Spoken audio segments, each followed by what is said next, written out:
औज़ुबिल्लाहि मिनश्शैतानिर्रजीम बिस्मिल्लाहिर्रहमानिर्रहीम। प्यारे बच्चों, अस्सलाम वालेकुम वरहमतुल्लाहि वबरकातुहू। आज हम मस्नवी दुनिया की नापायदारी के अशार नंबर 13,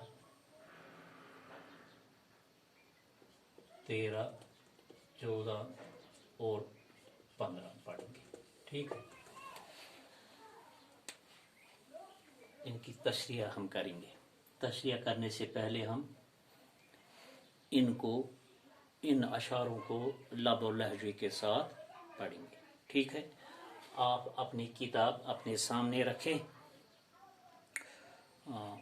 सफ़ा नंबर 183। ठीक है, तो सबसे पहले हम इनकी बुलंद ख़वानी करेंगे।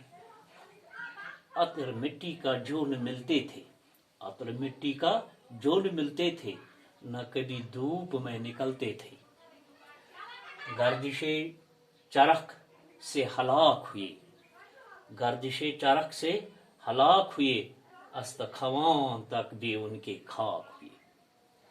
थे जो मशहूर कैसरो मगफूर, बाकी उनके नहीं निशाने कबूर, निशाने कबूर। ठीक है, तो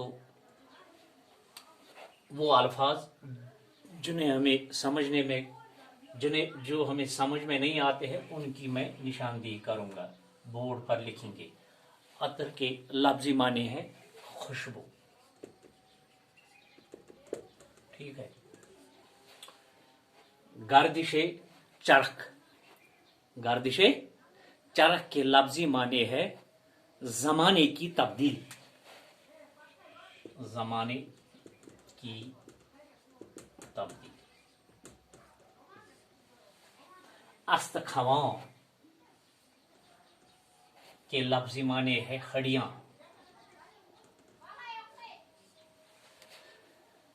थे जो मशहूर कैसर वो मगफूर, कैसर लिखेंगे अलग, ये लिखे कैसर के माने है बादशाह।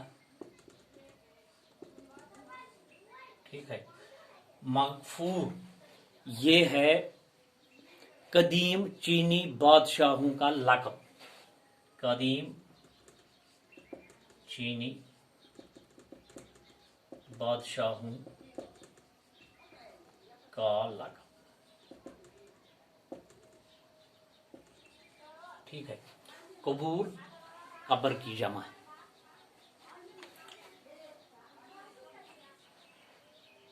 अतर मिट्टी का जो न मिलते थे, न कभी धूप में निकलते थे।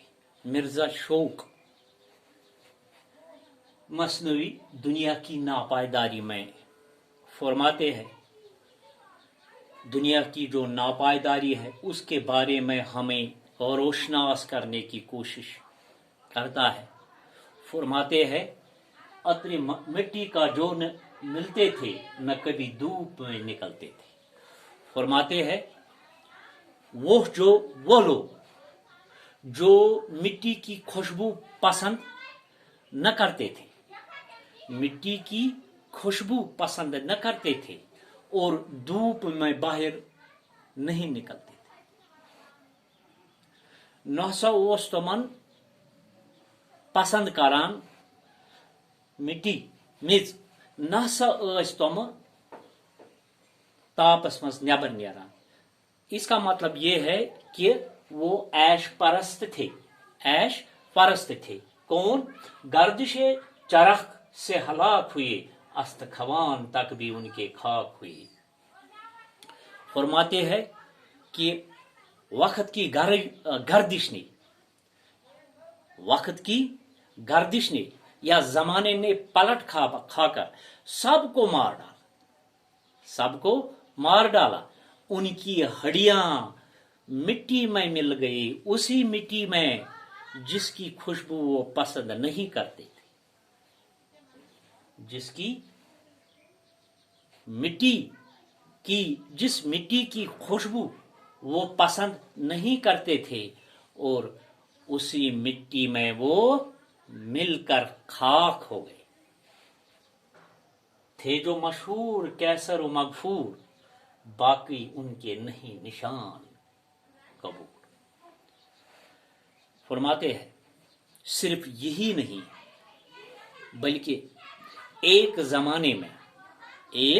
زمانے میں روم کے بادشاہ قیصر، روم کے بادشاہ اور چین کے قدیم بادشاہوں کا دبدبہ تھا. ایک وہ بھی زمانہ تھا، ساری دنیا پر ان کا دبدبہ تھا. وہ عظیم بادشاہ تھے، وہ بڑے بادشاہ تھے، سب پر وہ راج کر، ساری دنیا پر راج کرتے تھے. آج ان کے قبروں کے نشان باقی نہیں. آج ان کے قبروں کے نشان باقی نہیں ہے. یعنی کہ اتنے اپنے آپ کو عظیم بادشاہ کہنے والے وہ لوگ جنہیں ہر طرح سے طاقت یعنی فوج، ہر چیز میسر تھی، ہر چیز میسر تھی، لیکن وہ عظیم بادشاہ دنیا سے تو چلے گئے، لیکن ان کے قبروں کے نشان بھی باقی نہیں ہے. لہذا یہ دنیا فانی ہے، یہاں کچھ نہیں ہے. اصلی جو ہمارا گھر وہ ہے جو آخرت ہے، وہی ہمارا گھر ہے. اور یہاں رہنا، جب تک یہاں رہو دوسروں کے ساتھ اچھا کرو، دوسروں کے ساتھ اچھا کرو. رسول اللہ صلی اللہ علیہ وسلم نے فرمایا، کیا فرمایا؟ جو یتیم ہے ان کے سر پر ہاتھ رکھو. یعنی کہنے کا غرض یہ ہے کہ اچھا کرو، کیونکہ یہ دنیا لا فانی ہے، یہ سب کچھ فنا ہونے والا ہے. باقی شکریہ. السلام علیکم.